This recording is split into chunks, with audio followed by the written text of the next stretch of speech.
Magandang araw mga kaservidora! Kain po tayo ng almusal. Dahil ngayon pong araw ay aking day off, kaya't samahan niyo po ako sa aking maghapon na mga gawain. Bale ako po'y mag-iimpis-impis lang ng kaunti dito sa aming kwarto, tapos ay tayo lalabas po mamaya at ako bibili ng pangkulay ng buhok at ang aking buhok po ay talagang namumuti na. Hindi yan na nga po, habang naglilinis po yan ay tayo po muna mag-istoryahan ng kwentong bagyo nung ako'y bata pa. Gawa ng pong ganay ang kapag masama ang panahon, ang kalimitan pong kinakain ay yung mga ginat-ambagang saging na saba. Gawa ng marami nga pong nabubunggal kapag ka po may bagyo, di bagahan eh. Tapos ay iyong nilaga din pong ugugin. Ay, napakasarap po na yung kapag po may kaulam na niyog. Tapos ay maalala ko po nung ako'y bata pa, kapag ka po ganay ang may bagyuhan eh, abay ako po ituwan-tuwat.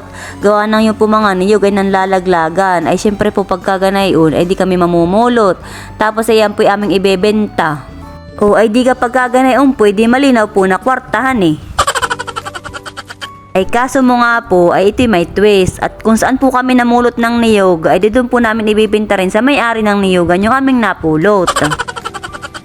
Abay di sigurado na po ang aming pambaon. Tapos ay meron pa kaming pambili ng hakubina na tinapay. Ay po'y napakasarap, pati po yung pandirigla. Ang kaso nga po noon kapag bumabagyo nga rin ay lagi na lang po natutuklab yung aming bubong ng kusina. Gawa ng noon po ang aming bahay ay mukha pong tren. Gawa ng ang nanay ko po ay nagagawa pa ng bukod na kusina, bukod pa dun sa kusina nasa sa loob ng bahay. Pero ang nanay ko talaga pong napakagaling magkarpintero nung kabataan niya at yan po'y nakakabuo ng isang kusina. Hanggang sa ang aming bahay po ay magmukha ng tren, kulang na lang po yung tambutso dun sa tuktok.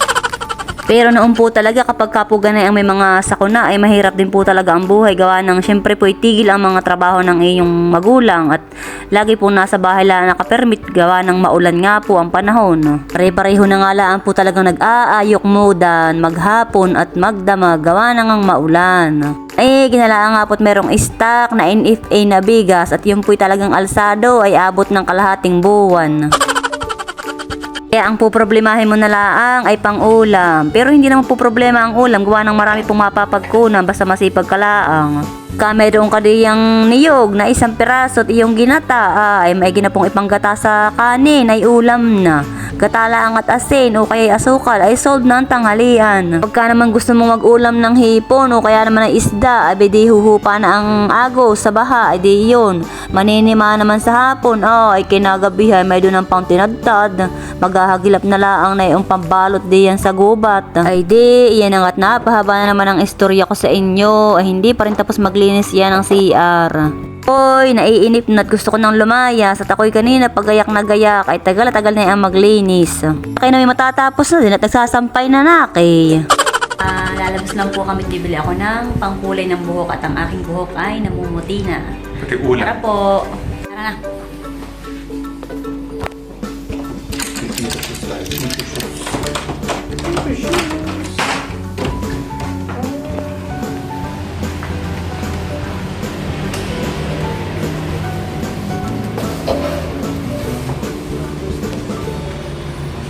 Tayo ka na natin sa baba. Dala ko. At maulan. Ayan. Dala kong payong at maulan na naman.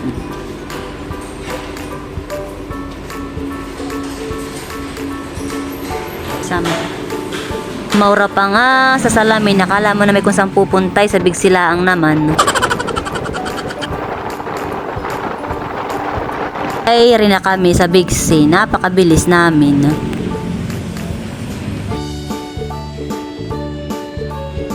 Nako, nagpapahipo-hipo lang ayan diyan sa mga damit. Ate, nako po, namumunas lang ayan serbidorang ayan.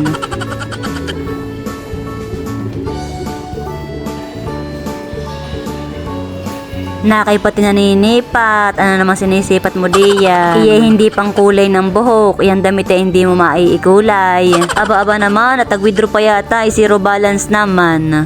Number you have dial is not updated. Ginawa mo ng cellphone niyang machine. Kailangan talaga pag-iikot ka sa ganayan ay nakahalukip-kip ang kamay at nang hindi ka makadampot. Na naman ate, yung babaeng naka-green at panahimas na naman ay namumunas lang po iyan. Pumipili pa nga ng kung ano-ano di yung ginugulo lang naman yung display ni ate ay nakapamulsa pa kala mo may dudukutin. Tayo ngayon umakit na dun sa ating totoong pakay, kaya tayo naririto sa Big C. Ang bumili ng pangkulay ng buhok at hindi tumingin ng kung ano-ano.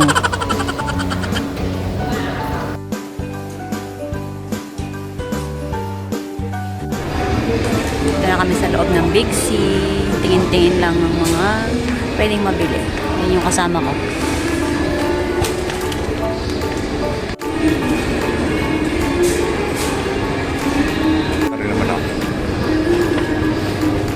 Kompleto na dito. O, meron din mga tsinelas, may sapatos, marami mga pambata. Maiinggan nyo ang iyong mata. Pero syempre hindi tayo bibili na yan at hindi naman natin kailangan. Yung kasama ko sa likod, nananahimik lang pala. Nakakuha na agad ng dalawa, buy one take one daw. Siya daw magbabayad na yan. Hane, ikaw magbabayad ha. Tahimik lang sa likod ay dumadampot na pala. Sabi kong kate magtitingin lang. Leo, si Dudong at Inday. What? Maghahanap lang ako ng toothbrush at kailangan na namin magpalit ng aming toothbrush. Meron ditong yung tatluhan. Ito.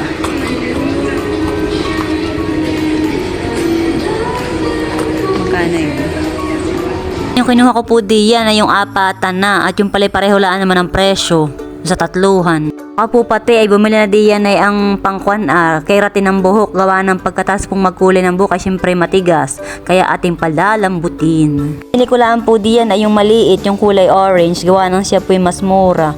Mas sa 80 plus po lang iyan. Yung pong hawak-hawak ko po malaki sobra naman po yan sa gamit.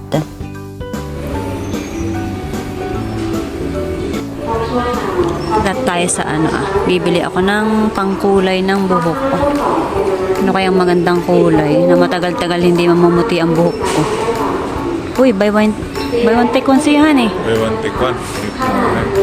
359 ay buy one take one na iyan. Ay ano namang kulay. Ang maganda. Magkaiba.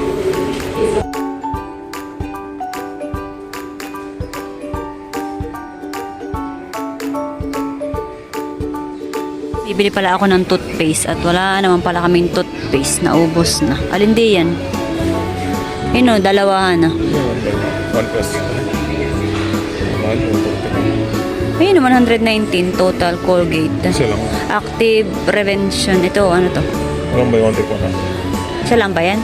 Isa lang. Ay, siya nga. 190. Ito, tatlo na siya ay 145. Tatlo na yung nasa loob.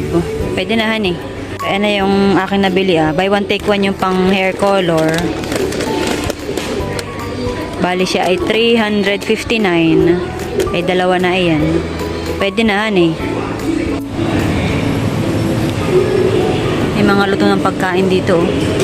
Parang pwede ko nang bumili ng ganito na lang kasi magluto ako at mataas ang kuryente.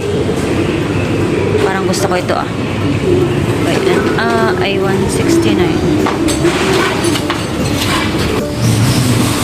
Kami. Tama na. May kasama ako nagtuturo. Ako manuno. Yung kasama ko bago umuwi, humirit pa ng masahe daw. Dito na ulit ako sa apartment. Umuwi na kami at parang umuulan na. Nahuli na yung kasama ko.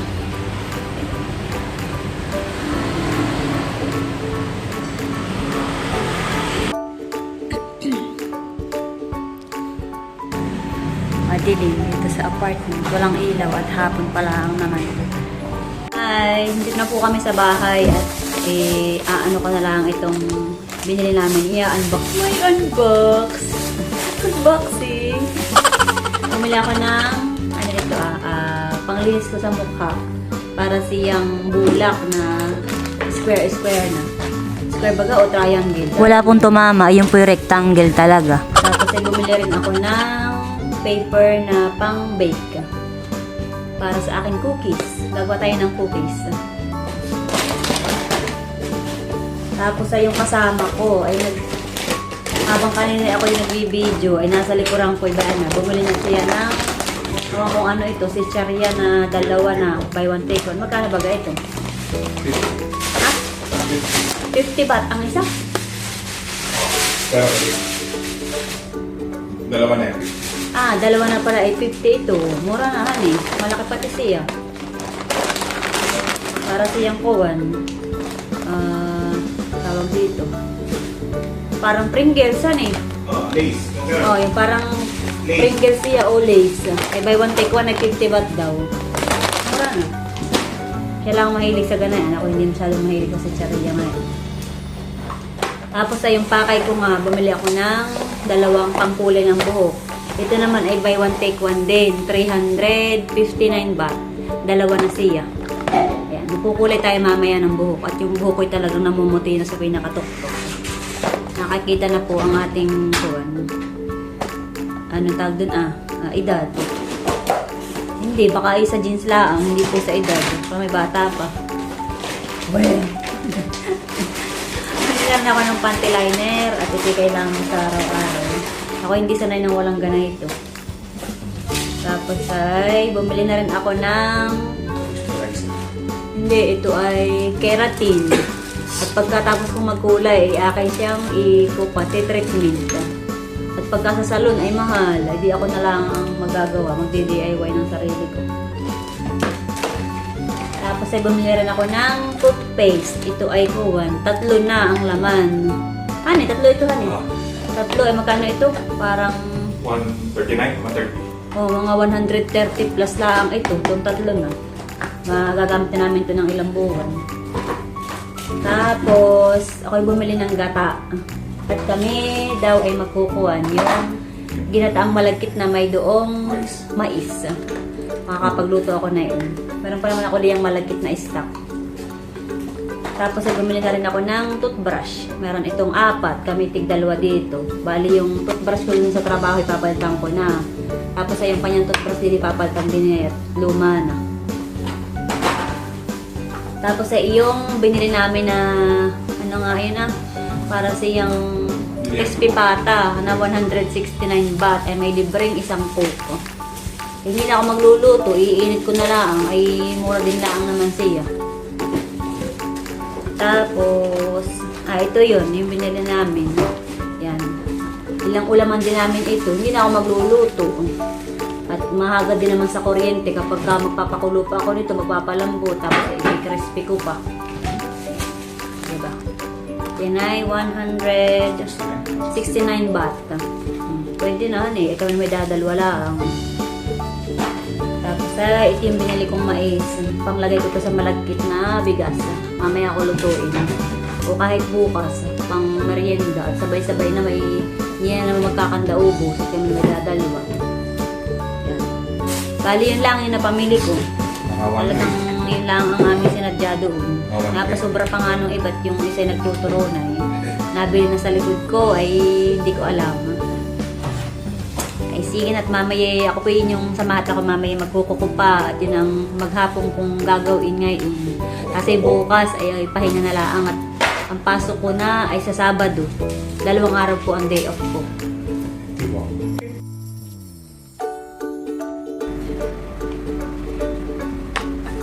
Ako po naglilinis ng aking kuko at ako lang din ang naglilinis na ito at kung pagkapupunta ka pa sa palinisan ay masakit. Pag ako maglinis ay di bansya ko po kung masakit ang linis ko o hindi. Tsaka yung kuko ko naman ay walang ingrown, walang taranggalin baga. Gugupit-gupit lang, tsaka konting kuskus baga.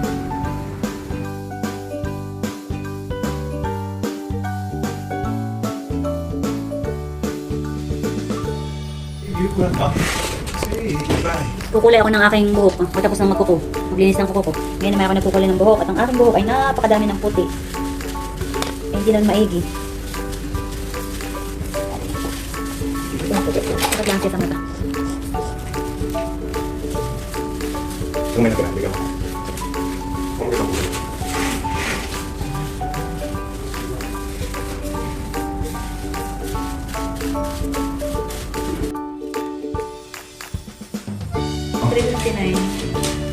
Tapos na akong magkulay ng buhok. Iyan ay 30 minutes ko muna siyang ipapatinti sa aking buhok at mamaya ako maliligo na. After 30 minutes po.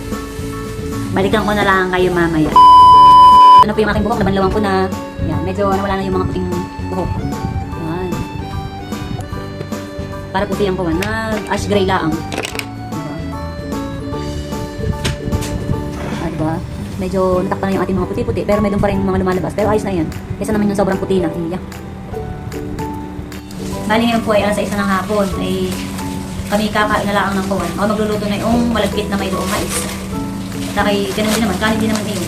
Bukas na lang namin kainin yung binili namin kuwan na, mga inang, crispy patas. Bukas na lang ang gabi na. Okay, kami na naman. Okay na ito. Hinilang ako ng 2 mais kanina. May pangahalo ko sa malagkit na kanin. Masarap po sana kung yung mais na puti. Kaya wala naman ako mabili ng puti. Sa palengke siguro may doon. Eh, tama na ito. Kailangan naman pumunta pa ng palengke. Ito lang ang aking bibili.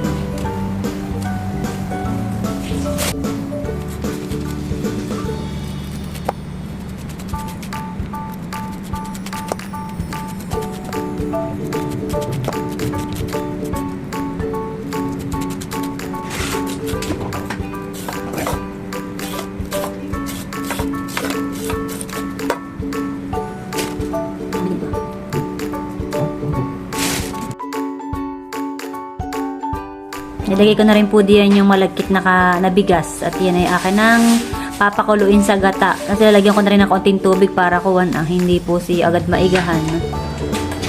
Bali na ilagay ko na po yung gata tapos nilagyan ko na rin iyan ng asin at saka ng asukal na kaunti lang para po hindi maumay. Hintay na lang po natin iyang lumambot at saka syempre maluto. Kasi mamaya tayo kakain na ng meriendang hapunan. Kain po tayo. Ang aming hapunan ay yung malagkit na may kuwan mais. Masarap sana na ito ay may kaulam na tuyo. Kaya wala naman dito mabili ng tuyo. Meron sa palengke kaya lang ay mahirap pumili ng nakakatamad ding lubat at maunay. At ibagay sa maulang panahon. Kaya ganito mga pagkain. Kain po tayo.